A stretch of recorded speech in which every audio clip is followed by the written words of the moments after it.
We are pleased to welcome Al Campanella, who is Executive Vice President of Strategic Business Growth at Virtua. Strategic Business Growth, what does that mean? Well, Steve, I have an exciting job. I get to help create new programs at Virtua, sometimes working internally and other times working with partners in the community. Now, we've been down to Virtua to do some fascinating shoots around a whole range of subjects, and one of them we've learned a lot about and we want to talk about here is telehealth. What is it and where are we going, Al? Well, telehealth is an exciting new technology. It's another venue, really, where healthcare can be delivered. So we see telehealth, or I should say, really audio-visual technology in our daily life, Facebook, Skype.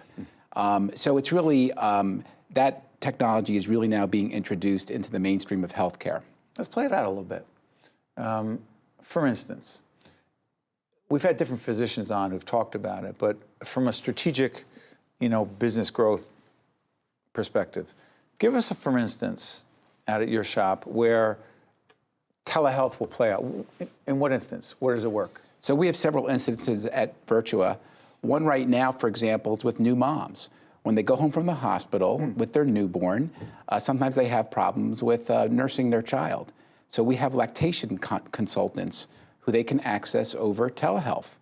So they're in the comfort of their home, they have a newborn, they may have other children with them, and we provide that counseling service over an audiovisual type of technology. So hold on, Al, the mom's there. She reaches out. Is she able to see the consultant on the other end? Absolutely. And this consultant, I'm sorry for interrupting, the consultant can see her? Absolutely. And they can talk and they can, work through their consultation. So first of all, it takes some of the transportation issues out of it, if I'm not mistaken. It's very convenient. It will save time. It will save perhaps a downstream problem that could be occurring. A second great example is in our nursing homes. We have specialists who, again, use telehealth technology to consult with patients who are in the nursing home, and in many cases having them avoid what would be an emergency room visit because of an issue that's cropped up while they're in the nursing home or skilled nursing facility. And TelaDoc, what is TelaDoc? So TelaDoc is a national service. Is that a company? It's a company, and Virtua is partnered with them. So there's a handful of our physicians who are part of the TelaDoc pool of physicians that serve in various states, including New Jersey. So that's one aspect of our program. It's an on-demand program, meaning once you register and need a service, physician service, you can request it online, and usually within 15 minutes or so, you have access to a doctor. Now, that's different from a scheduled telehealth visit. So we also have a platform that we control directly. I mentioned the consultation, the lactation example, the nursing home example. We also have follow-up visits for urgent care. So let's say you go to one of our 8 urgent care centers and you have a laceration, and a day or so later, the physician will say, you can use telehealth technology. I can then look at the laceration to make sure it's healing properly. Hold on now. Well, I want to be clear on this. It's important we can break this down. So you may not have to go back to the facility. You may if the doctor, he or she believes it's right, but the doctor can see the laceration. And then what? Play this out. So the doctor, let's say it's 1 or 2 days later, can see the laceration and see that an infection is not occurring, can see that it looks like it's healing properly. Another example might be a severe bug bite. I had one myself, where I had a bug bite on my arm. It was this, rather large bug bite. And then 2 days later, the doctor could look at the bug bite and see that it was decreasing in size and was healing correctly. Now, press it a little bit further. You're going through this telehealth situation. There's communication visually, audio as well. The physician or a clinical professional sees something that he or she says, wait a minute, hold on. I don't like this, or I want to know more. So a physician's always using his or her professional judgment in any situation. So if they determine that you need to be physically seen in a primary care office or a doctor's office, an urgent care setting, or even the emergency department, they will say to you, this telehealth encounter, it can only go so far. You need to see a physician in an actual physical setting. So the New Jersey State Legislature has literally hundreds, if not thousands, of bills moving through it or not, stuck.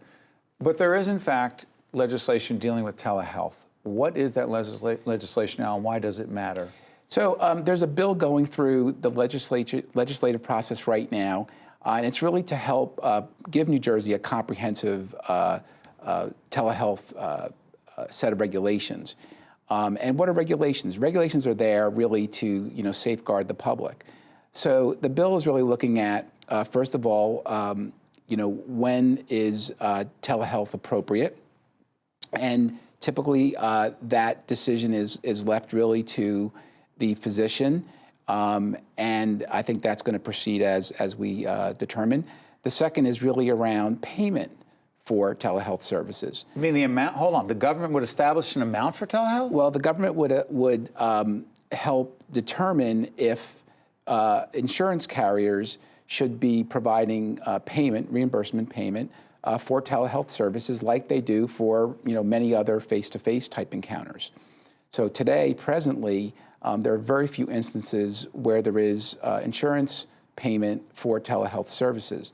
This law, if it proceeds, will allow, hopefully, parity for services that are delivered via telehealth.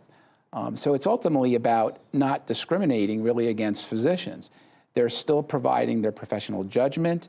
They still have the normal overhead costs of malpractice and running their office. This is another tool. It's part of their time, and it does deserve to be reimbursed. As we finish up here, telehealth is going to be a part of our life and may, in fact, be even bigger part of our life. Telehealth is already part of the healthcare ecosystem. It's very popular on the West Coast. The VA has used it for years, as has the military. It's now coming to the East Coast as a more commonplace venue of care. Al Campanella, thank you so much from Virtua. We appreciate it. Well said. Thank you, buddy. Thank you. Thanks, Steve. The preceding program has been a production of the Caucus Educational Corporation, celebrating over 25 years of broadcast excellence. Funding for this edition of Caucus New Jersey has been provided by the New Jersey Education Association, Prudential Financial's Global Communications Department, the law firm of Gibbons, P.C., Berkeley College, the Northward Center, the New Jersey Office of the Insurance Fraud Prosecutor, and by Gary's Wine and Marketplace. Transportation provided by Airbrook Limousine, serving the metropolitan New York, New Jersey area. Caucus New Jersey has been produced in partnership with TriStar Studios.